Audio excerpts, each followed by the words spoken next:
हरिः ओम्।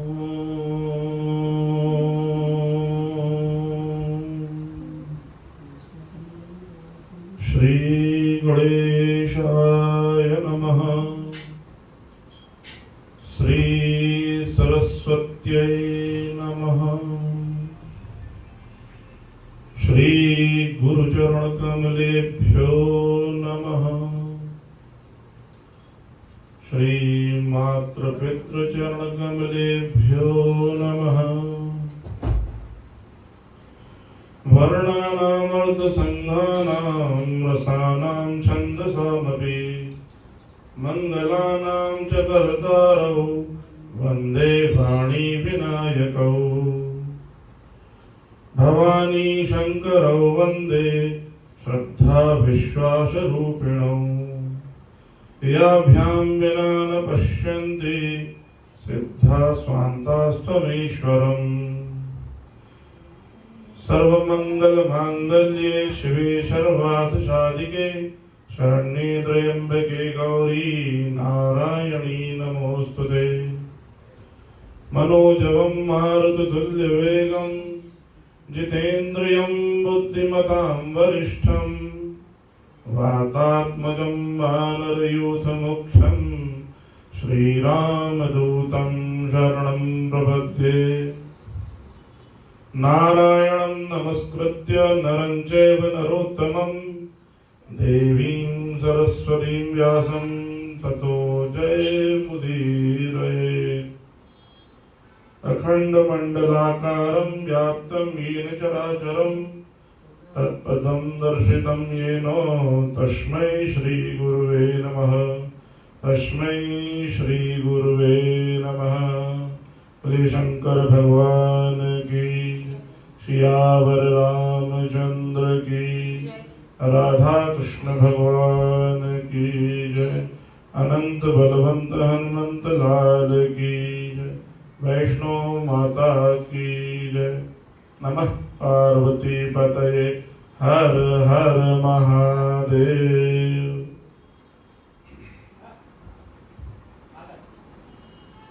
आइए सर्वप्रथम हम भगवान शंकर के नाम का स्मरण करें और अपनी वाणी को पवित्र करें। गाइए आप सभी लोग। हर हर महादेव शंभो काशी विश्वनाथ गंगे। हर हर महादेव शंभो काशी विश्वनाथ गंगे। हर हर महादेव शंभो काशी विश्वनाथ गंगे। हर हर महादेव शंभो काशी विश्वनाथ गंगे। बोलिए शंकर भगवान की जय। बड़ा ही परम पवित्र यह शिव पुराण का आयोजन वैष्णो माता मंदिर में हो रहा है। आप सभी श्रद्धालुगण बड़ी श्रद्धा और भाव के साथ यह कथा श्रवण करने आए हैं। आप सब पर भगवान शंकर की विशेष कृपा है, क्योंकि कार्तिक मास एकादशी के दिन ही भगवान श्री हरि विष्णु अपने 4 मास के शयन के बाद उठते हैं। यह जो देवशयनी देव उठनी एकादशी जो अभी कार्तिक मास की मानी जाती है, देवोत्थान एकादशी कहलाती है। आप सभी लोग उसके बाद यह शिव पुराण का श्रवण कर रहे हैं। शिव पुराण का सर्वप्रथम महात्म्य हमें जानना चाहिए। महात्म्य इसका स्कंद पुराण से लिया गया है। शिव पुराण के महात्म्य में यह विशेषता बतलाई गई है, क्योंकि जब तक हमको किसी चीज का महत्व पता नहीं होगा तब तक हम उस विषय को नहीं मानते। शिव पुराण के श्रवण करने से व्यक्ति के जीवन के ज्ञात और अज्ञात दोनों ही पाप भस्म हो जाते हैं, ऐसा शिव पुराण की गर्जना है। और शिव पुराण एक ऐसा ग्रंथ है जिसमें मनुष्य को भोग और मोक्ष, मुक्ति और मुक्ति दोनों प्राप्त होती है। शिव पुराण में लिखा है कि शैवम पुराणमेकम ही मुक्तिदानेन गर्जति। शिव पुराण में ये लिखा है कि जो भी शिव पुराण का श्रवण करेगा, श्रद्धा पूर्वक श्रवण करेगा, भगवान शंकर का, पार्वती का, गणेश और कार्तिकेय का स्मरण करता हुआ यह शिव पुराण श्रवण करेगा, भगवान शंकर अवश्य रूप से उसे मुक्ति और मुक्ति दोनों प्रदान करते हैं। यह शिव पुराण की गर्जना है। मतलब गर्जने से तात्पर्य है कि जोर देकर इसमें कहा गया है। और इसमें जो एकादशी भगवान विष्णु की है, जिसमें भगवान विष्णु शयन से उठे हैं, तो भगवान विष्णु का नाम है हरि और भगवान शंकर का नाम है हर। एक नाम हर भी है। तो हरि और हर दोनों का संगम इस पवित्र कार्तिक मास में आपको प्राप्त हो रहा है। भगवान की विशेष कृपा आप पर हुई है। आप सभी लोग बड़ी श्रद्धा से इस शिव पुराण को सुने।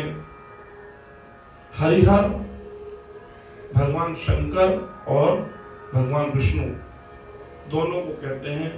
जैसे हरिद्वार है और हरद्वार है, कुछ लोग हरद्वार भी कहते हैं और हरिद्वार भी कहते हैं। हरिद्वार मतलब भगवान विष्णु का द्वार है और हरद्वार मतलब भगवान शंकर का द्वार है। जैसे भागवत में जो कथा आती है, जब भगवान विष्णु ने वामन अवतार लिया था और राजा बलि से तीनों लोक की मांग करी थी, तब उन्होंने जब एक पग से पृथ्वी के सातों तल नाप लिए थे और दूसरे पैर से आकाश में ब्रह्मलोक तक उन्होंने नाप दिया था। और जब भगवान विष्णु ने दूसरे पग से ब्रह्मलोक को नापा था, तो आकाश जो था वह छिद्र फट गया आकाश का, और वहां से भगवान विष्णु के चरणों से गंगा जल निकला और उसी गंगा जल को ब्रह्मा जी ने अपने कमंडल में धारण कर लिया। और उसके बाद जब भगवान की आराधना करके भागीरथी ने अपने पूर्वजों के उद्धार के लिए जब गंगा को जमीन पर लाना चाहा, पृथ्वी लोक पर लाना चाहा, तो जैसे ही ब्रह्मा जी के कमंडल से वह गंगा जी अवतरित हुई, तो सर्वप्रथम भगवान शंकर ने उनको अपनी जटा पे धारण कर लिया था। तब उनका नाम गंगाधर हो गया था। बोलिए शंकर भगवान की। तो यहाँ पर भगवान विष्णु और शंकर दोनों एक दूसरे को अपना इष्ट मानते हैं। दोनों एक दूसरे के प्रति एक दूसरे का नाम जपते रहते हैं। यहाँ हमारे बीच में ही मनुष्यों में यह भावना है कि जो शैव हैं वो वैष्णवों को नहीं मानते, जो विष्णु को नहीं मानते, जो विष्णु है वो शिव को नहीं मानते। ऐसा भी बहुत लोग कहते हैं कि तुलसी और रुद्राक्ष साथ में धारण नहीं करना चाहिए, जबकि ऐसा कहीं उल्लेख नहीं है। क्योंकि जब भगवान शंकर भगवान विष्णु को अपना इष्ट मानते हैं, भगवान राम को अपना इष्ट मानते हैं, सदैव उनका नाम जपते हैं, और भगवान विष्णु भगवान शंकर का नाम जपते हैं, तो उनमें विरोध कैसे हो सकता है। इसलिए भगवान शंकर और विष्णु एक ही स्वरूप हैं। और यह शिव पुराण की जो हम कथा सुन रहे हैं, इसमें सृष्टि भगवान शंकर से उत्पन्न हुई है। अलग अलग ग्रंथों में जब हम देवी भागवत सुनेंगे, तो देवी भागवत में देवी से सृष्टि की उत्पत्ति बताई गई है। भागवत में श्री कृष्ण भगवान से, विष्णु भगवान से सृष्टि की उत्पत्ति बताई गई है, और शिव पुराण में भगवान शंकर से उत्पत्ति बताई गई है।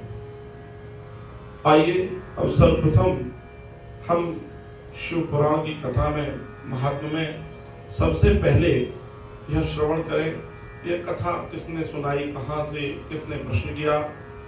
तो शौनक आदि ऋषि जो कथा सुनने में बड़े प्रवीण होते हैं, और शुरू से ही आप देखेंगे जो भी कथाओं का आप श्रवण करेंगे भगवान सूत जी से शौनक जी ही सदैव प्रश्न करते हैं और शौनक जी को सूत जी सारे देवताओं की कथाओं का वर्णन सुनाते हैं। तो यहाँ पे शौनक जी विराजमान हैं और सूत जी व्यासपीठ पर विराजमान हैं। शौनक जी कथा सुनने में बड़े प्रवीण हैं। एक दिन शौनक जी ने प्रश्न किया, हे सूत महाप्राज्ञ सर्व सिद्धांत विद प्रभु, आख्या ही में कथासारम पुराणानाम च विशेषता। शौनक जी कह रहे हैं कि आप अनंत कोटि सूर्य के प्रकाश के समान हैं। आप हमारे हृदय को, जो हमारे हृदय में अंधकार है, उसे आप अपने ज्ञान रूपी प्रकाश से मिटा दीजिए। क्योंकि यहाँ पर भगवान सूत जी से शौनक जी ने जब प्रश्न किया कि हे प्रभु, आप सभी सिद्धांतों को जानने वाले हैं, आप सभी शास्त्रों के सिद्धांत को जानते हैं, सभी भगवान की, सभी देवताओं की कथाओं का वर्णन आपके अंदर समाहित है, कृपया कर हमें शास्त्रों का सार बताएं। तो यहाँ एक चीज थोड़ा ध्यान दीजिएगा कि भागवत में शौनक जी ने जब सूत जी से प्रश्न किया था, वह प्रश्न में बोला था कि कृष्ण के स्वरूप को दर्शाएं, बताएं, कृष्ण कथा हमको श्रवण कराएं। और यहाँ पर शौनक जी प्रश्न कर रहे हैं कि सारे शास्त्रों का सार आप हमें बतलाएं। अर्थात भगवान शिव की कथा उन्होंने जब सुनाई तो भगवान शिव में ही सारे शास्त्र समाहित हैं, क्योंकि सृष्टि की संरचना भगवान शंकर से ही हुई है। भगवान शंकर अनादि हैं, उनका कोई अंत नहीं है, कोई प्रारंभ नहीं है। भगवान शंकर अनादि हैं। तो यहाँ पर शौनक जी ने जो प्रश्न किया, शौनक जी ने कहा है कि प्रभु आप हमको समस्त सारों का सिद्धांत बतलाएं। तब सूत जी बड़े प्रसन्न हुए हैं और यहाँ पर शौनक जी ने प्रश्न और किए हैं कि हे भगवान, सदाचार, भक्ति, विवेक कैसे जागृत हो हमारे जीवन में। सदाचार सद्भक्ति विवेको वर्धते कथम, हमारे जीवन में सदाचार कैसे आए, भक्ति कैसे आए, भक्ति की वृद्धि कैसे हो, विवेक हमारे जीवन में कैसे आए, इस तरह प्रश्न पूछ रहे हैं। क्योंकि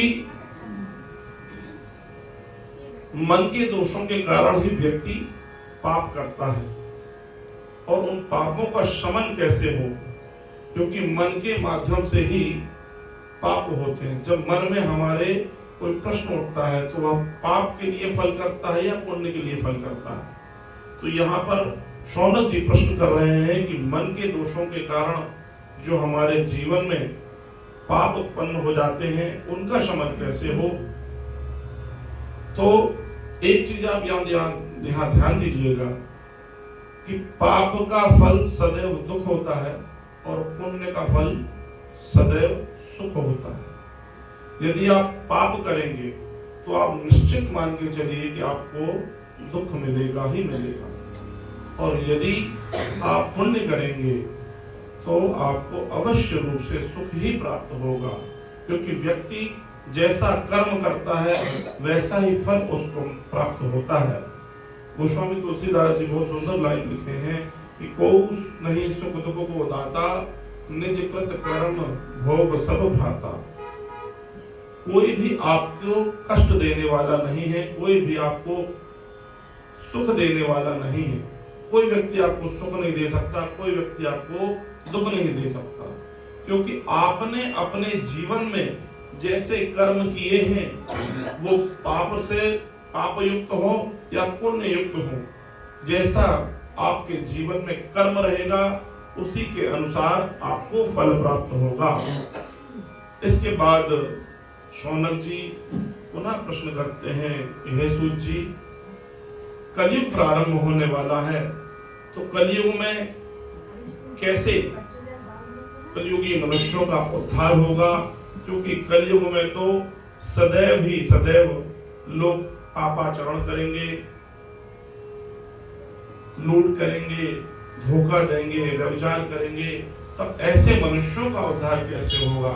जो सत्कर्म करेंगे वो तो भगवान की शरण को प्राप्त कर लेंगे, परंतु जो अन्य अन्य कार्यों से पाप करेंगे उनका उद्धार कैसे होगा? और उनके यह सारे पाप कैसे नष्ट हों? उनका अंतःकरण कैसे शुद्ध होगा? इसके लिए शौनक जी बड़ा प्रश्न कर रहे हैं। सूत जी बहुत प्रसन्न हो रहे हैं शौनक जी के प्रश्नों को सुनकर, क्योंकि साधु जो होता है, संत जो होते हैं, वो सदैव ही परोपकार की बात करते हैं। क्योंकि जब आप परोपकार की बात करेंगे तो सदैव आपको पुण्य ही प्राप्त होगा। तब यहाँ पर जो शिव पुराण है यह भक्ति, ज्ञान और वैराग्य से परिपूर्ण है। शिव पुराण जो है वह भक्ति, ज्ञान और वैराग्य से परिपूर्ण है। यहाँ पर भक्ति, भगवान शंकर यह दिखाते हैं कि भक्ति कैसे करना है, क्योंकि भगवान शंकर सदैव राम राम का नाम जपते रहते हैं। भक्ति में भगवान शंकर स्वयं बता रहे हैं कि अहर्निश भगवान का नाम जपते रहना चाहिए। और ज्ञान, ज्ञान कैसा हो? तो भगवान शंकर के अवतार जो हनुमंत लाल हैं उनको बोलते हैं ज्ञानी नामाग्रगण्यम। ज्ञानियों में सबसे अग्रगण्य जो है वो हनुमंत लाल है, वह भी भगवान शंकर का ही स्वरूप है। भक्ति, ज्ञान और वैराग्य, वैराग्य तो भगवान शंकर में पूर्ण रूपेण वैराग्य यदि आपको देखना हो तो भगवान शंकर को आप देखें, चिताभस्म लपेटे हुए हैं। चिताभस्म लपेटे रहने से यह आपको सदैव, यह आपको याद दिलाता रहता है कि अंत समय में सब कुछ भस्म हो जाना है, क्योंकि भगवान शंकर ही संहार करता है। तो यहाँ पर शिव पुराण का जो मूल उद्देश्य है वह भक्ति, ज्ञान और वैराग्य से यह जो परिपूर्ण है। इसके बाद भगवान शंकर जो भक्ति, ज्ञान और वैराग्य से परिपूर्ण है, शौनक जी बताते हैं। आइए हम आपको सर्वप्रथम यह बताएं कि शिव पुराण की रचना कैसे हुई है। भगवान शंकर के द्वारा ही शिव पुराण की रचना हुई है। भगवान शंकर ने शिव पुराण की रचना स्वयं की। सर्वप्रथम इसमें 1,00,000 श्लोक थे। बाद में व्यास जी ने उसका सार निकालकर 24,000 श्लोकों कर दिए। क्योंकि इतना समय तो कलियुगी प्राणियों के पास है नहीं, क्योंकि 2 अगरबत्ती लगाने का भी समय व्यक्ति के पास नहीं रहता है, तो इतने 1,00,000 श्लोक कौन पढ़ेगा? तो इसलिए व्यास जी ने उनका सार निकालकर 1,00,000 जो श्लोक थे उसका सार निकालकर 24,000 श्लोकों में कर दिया। कहीं कहीं कथाओं में वर्णन है कि 1 करोड़ भी मंत्र रहे, 1 करोड़ श्लोकों के द्वारा भगवान शंकर ने रचना की है। कहीं कहीं 100 करोड़ का भी वर्णन मिल रहा है। परंतु यहाँ पर जो वर्तमान में कलयुग में जो हमारे प्राणियों के उद्धार के लिए व्यास जी के द्वारा जो शिव पुराण का सार बनाया गया वह 24,000 श्लोकों में हम सभी के उद्धार के लिए है। सर्वप्रथम भगवान शंकर ने ही यह शिव पुराण की रचना की और उन्होंने सर्वप्रथम अपने प्रिय गण नंदकेश्वर नंदी भगवान को यह कथा श्रवण कराई है। उसके बाद नंदी ने सनत कुमार जो भगवान विष्णु के अवतार हैं, 24 अवतारों में उनका वर्णन है, सनक, सनंदन, सनत कुमार, सनातन, इन चारों को यह शिव पुराण की कथा सुनाई है। उसके बाद सनत कुमारों से व्यास जी ने यह शिव पुराण की कथा ग्रहण की है।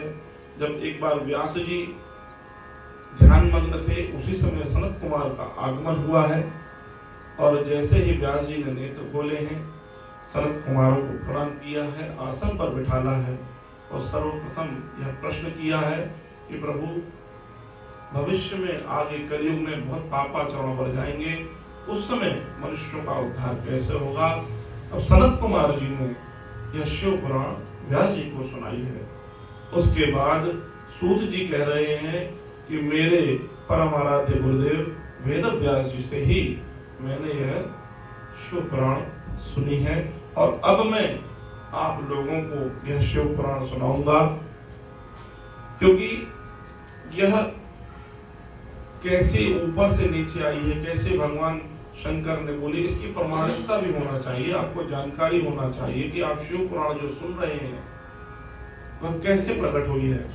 जैसे भागवत में आप देखिए कि भागवत में भगवान विष्णु ने चतुश्लोकी के रूप में ब्रह्मा जी को सर्वप्रथम श्रीमद् भागवत सुनाई है और ब्रह्मा जी ने अपने मानस पुत्र नारद जी को यह कथा सुनाई है और नारद जी ने बाद में व्यास जी को जाकर यह कथा सुनाई, श्रीमद् भागवत कथा, और व्यास जी ने अपने पुत्र शुकदेव को यह कथा सुनाई और शुकदेव जी ने अपने राजा परीक्षित को उनकी मुक्ति के लिए यह कथा श्रीमद् भागवत कथा का श्रवण कराया। तो श्री महाशिव पुराण कथा का श्रवण करने से जन्म जन्मांतर के पाप नष्ट हो जाते हैं और भगवान शंकर जो हैं वह करुणा के अवतार हैं। कर्पूर गौरम करुणावतारम संसार सारम भुजगेंद्रहारम सदा वसंतम हृदयारविंदे भवम भवानी सहितम नमामि। भगवान शंकर देवों के देव महादेव हैं। भगवान शंकर देवों के देव महादेव हैं। भगवान शंकर से ही सृष्टि की उत्पत्ति हुई है, भगवान शंकर से ही देवता प्रकट हुए हैं और देवताओं से मनुष्य प्रकट हुए हैं। तो भगवान शंकर का नाम है भोलेनाथ। भगवान शंकर अपने पृथ्वी पर जो मनुष्य पैदा हुए हैं उनको ज्यादा प्रेम करते हैं, कि जैसे कि दादा को अपने पोते से बहुत प्रेम होता है, क्योंकि पुत्र तो भाई अपने कार्य वगैरह में चला जाता है, नौकरी पानी में चला जाता है, व्यापार करने चला जाता है, तो ज्यादा समय पोते का कहाँ बीतता है, दादा के साथ। तो दादा का प्रेम ज्यादा होता है पोतों से। ऐसे ही भगवान शंकर दादा हैं, उनके पुत्र देवता हैं और देवताओं के पुत्र मनुष्य हैं, क्योंकि मनुष्य ही सृष्टि की रचना हुई है ना। तो इस दृष्टि से मनुष्य के दादा कौन कहलाए, भगवान शंकर। इसलिए भगवान शंकर अपने पोतों से बहुत प्यार करते हैं। बोले शंकर भगवान की। भगवान शंकर बड़े दयालु हैं। यह समस्त पुराणों का तिलक है। प्रत्येक व्यक्ति को अपने जीवन में यह महाशिव पुराण अवश्य रूप से श्रवण करनी चाहिए। शिव की प्रसन्नता पाने के लिए, शिव भक्ति प्राप्त करने के लिए व्यक्ति को अपने जीवन में अवश्य रूप से एक बार तो कम से कम शिव पुराण श्रवण अवश्य करनी चाहिए, क्योंकि श्रवण से ही भक्ति उत्पन्न होती है। जब आपके जीवन में भक्ति उत्पन्न हो जाएगी तो आपको ज्ञान और वैराग्य दोनों प्राप्त हो जाएगा, क्योंकि भक्ति के दो पुत्र हैं, ज्ञान और वैराग्य। बार बार यहाँ शिव पुराण यह जोर देकर कह रहे हैं कि श्रवण श्रवण श्रवण की बड़ी महिमा बताई गई है। भगवान को प्राप्त करने के लिए श्रवण ही सबसे पहली सीढ़ी है। यदि आप श्रवण करते रहेंगे तो भी भगवान शिव की आपको प्राप्ति हो जाएगी। इसका सबसे अच्छा उदाहरण हम आपको दे रहे हैं कि यदि श्रोता ध्यान पूर्वक मन लगाकर कथा श्रवण कर ले अपने इष्ट की, चाहे वो आपके भगवान शंकर हो, भगवान राम हो, भगवान कृष्ण हो, जगत जननी अम्बा हो, जो आपके इष्ट हैं, या कथाओं को आप श्रवण करते जाएं, अवश्य रूप से आपके हृदय में ज्योति प्रकट होगी और अपने इष्ट तक उनके चरणों में आपको निवास स्थान करवा देंगे।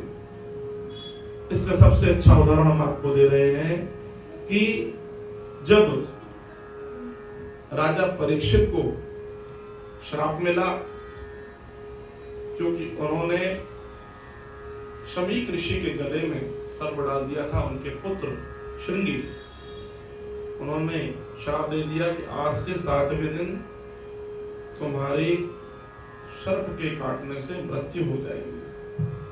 जैसे ही यह पता चला राजा परीक्षित को, उन्होंने सारा राजपाट अपना त्याग कर अपने पुत्र जन्मेजय को सौंपकर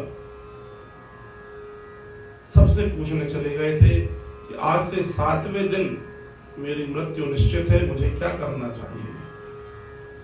तो ध्यान दीजिएगा, यहाँ पर उन्होंने कोई जाप नहीं बिठलवाया, कोई अनुष्ठान नहीं किया, कोई हवन नहीं किया, कोई यज्ञ नहीं किया कि 7वें दिन मेरी मृत्यु है तो मैं क्या करूं।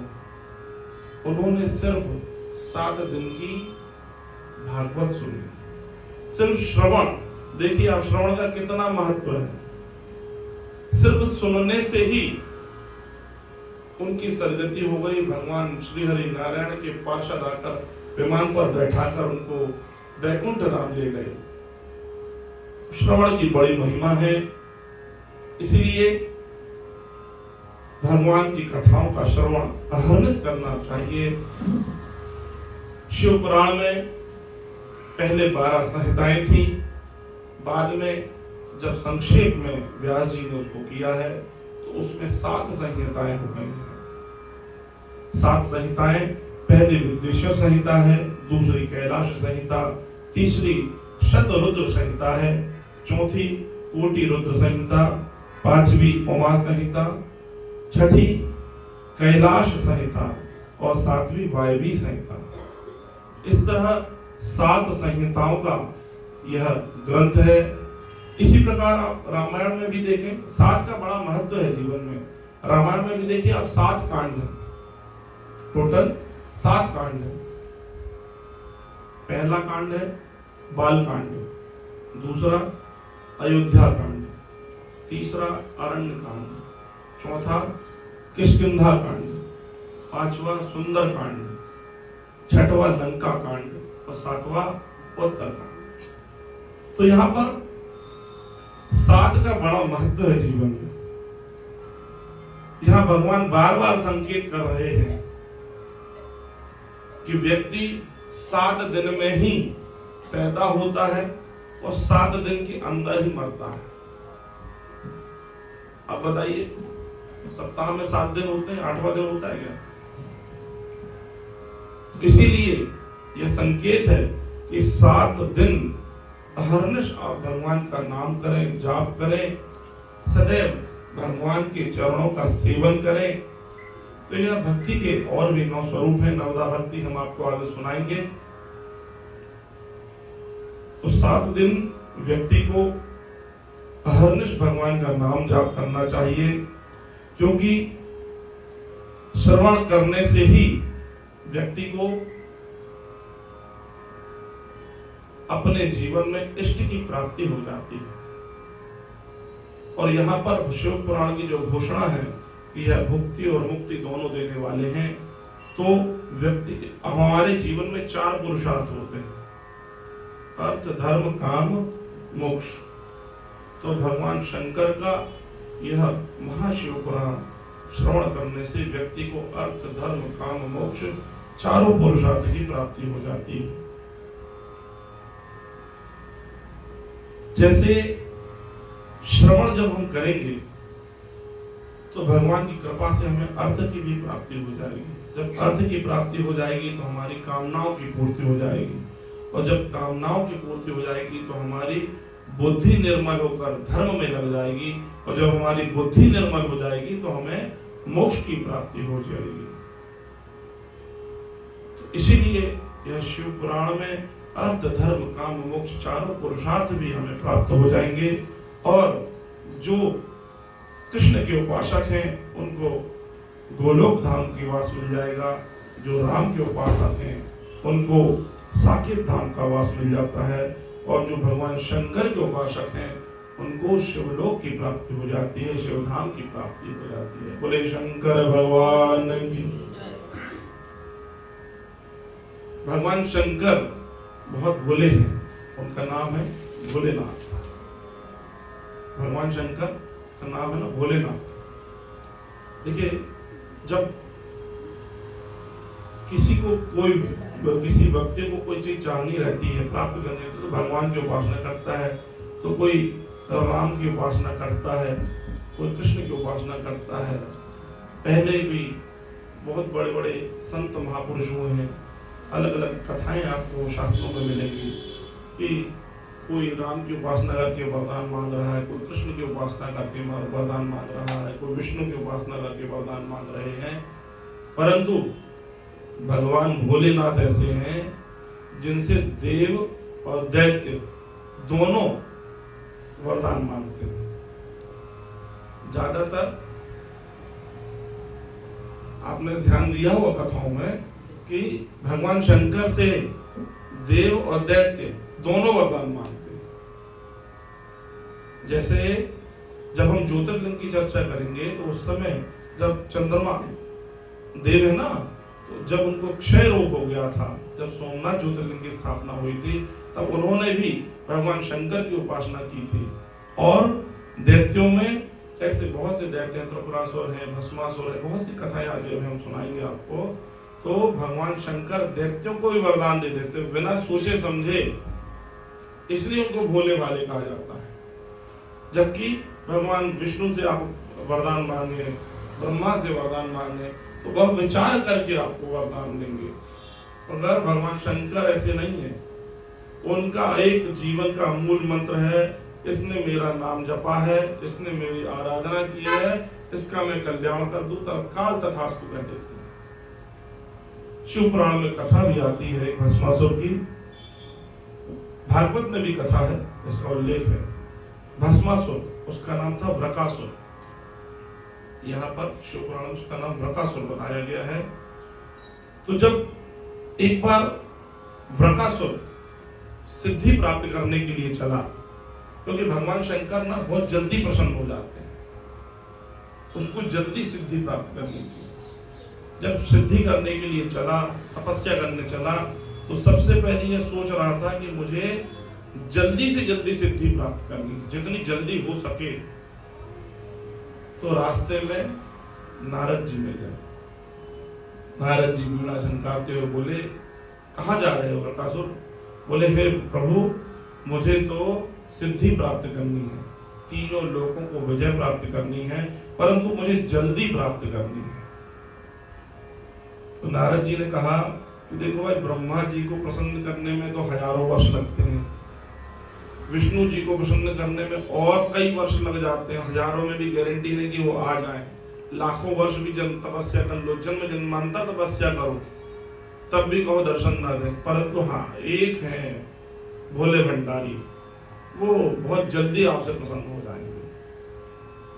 वहां भगवान शंकर का मंत्र लेकर भस्मासुर तपस्या करने चल दिया। जब तपस्या करने चला, इतनी कठिन तपस्या की, उसने 7 दिन में ही भगवान शंकर को प्रसन्न कर लिया। अब आप देखो कितनी जल्दी प्रसन्न हो गए भगवान शंकर। भगवान शंकर से 7 दिन में ही वरदान प्राप्त कर लिया। ऐसी तपस्या की कि अपने शरीर का मांस काट काट कर हवन करता जाता था भगवान का नाम जपते जपते। जब पूरे शरीर का मांस खत्म हो गया, अंत में तलवार लेकर अपनी गर्दन काटने के लिए उसने जैसे ही उठाई, भगवान शंकर प्रकट हो गए। भगवान शंकर प्रकट हो गए, बोले, वृकासुर, हम तुम्हारी तपस्या से बहुत प्रसन्न हैं, वर मांगो। तो वृकासुर और भस्मासुर दोनों एक ही हैं। भस्मासुर ने कहा कि प्रभु, मुझे वरदान ऐसा दीजिए कि मैं जिसके सिर पे हाथ रखूं वो भस्म हो जाए। भगवान ने सोचा ही नहीं, तत्काल तथास्तु। जैसे ही तथास्तु कहा है, उतने में ही अम्बा पार्वती भगवान शंकर के बगल में प्रकट हो गई। भस्मासुर ने जैसे ही अम्बा पार्वती को देखा, मोहित हो गया।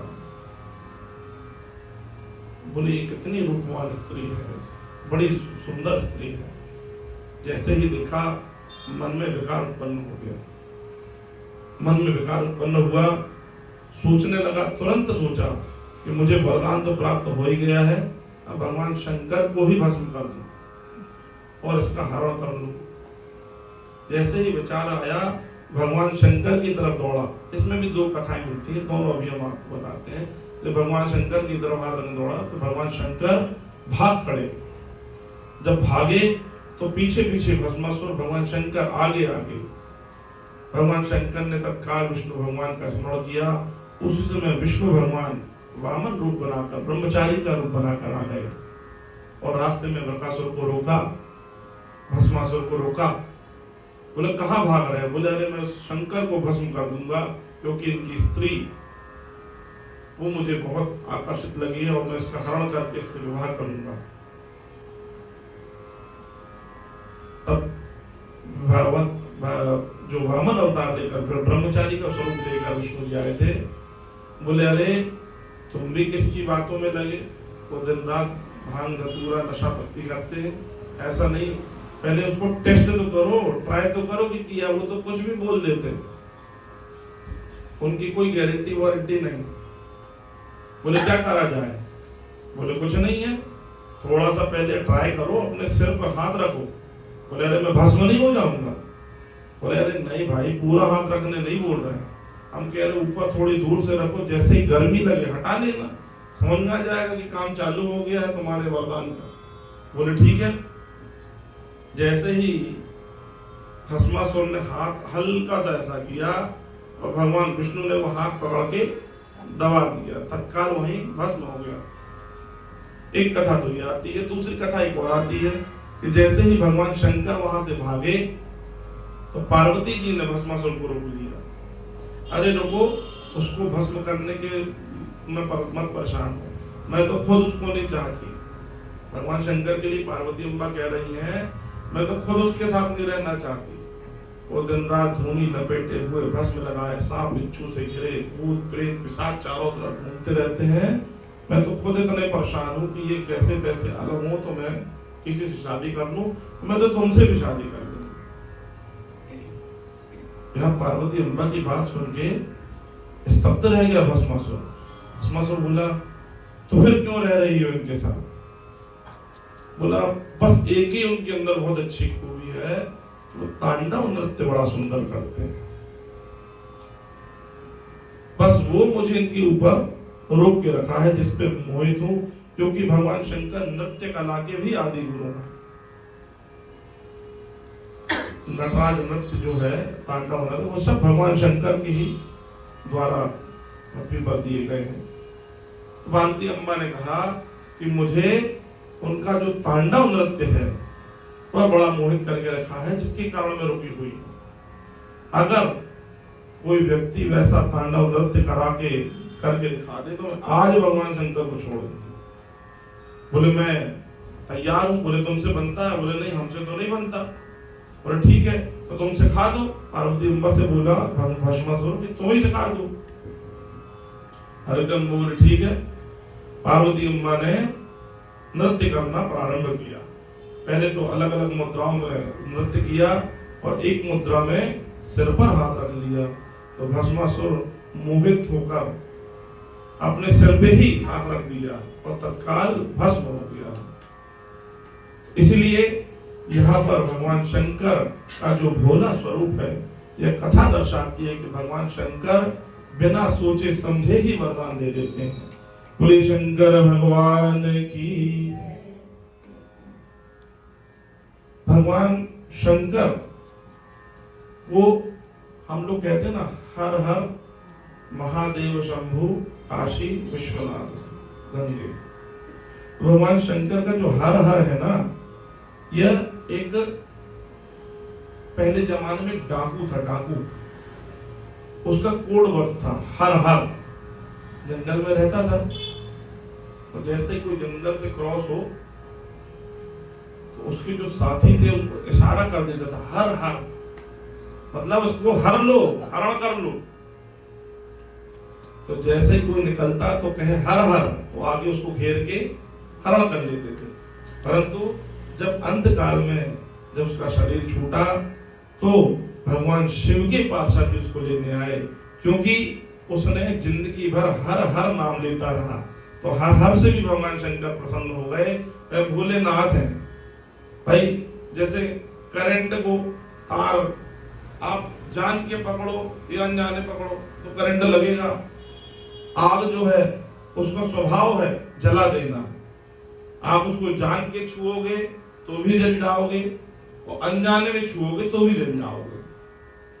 तो यहाँ भगवान शंकर का नाम आप जान कर लो अनजाने में लो तो भी भगवान शंकर आपको इस भव सागर से पार लगा देंगे और आपका जन्म मरण का बंधन छूट जाएगा।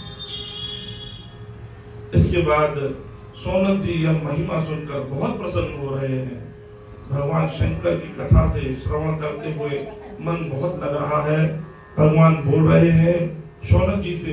सौनक जी ने कहा सूत जी से, हे प्रभु, किन व्यक्तियों को और भी सिद्धियां प्राप्त हुई हैं, उनका उद्धार कैसे हुआ है, कैसे भगवान शंकर ने कृपा की है, कैसे कैसे लोग भगवान की इस कथा का अमृत पान करके तरे हुए हैं।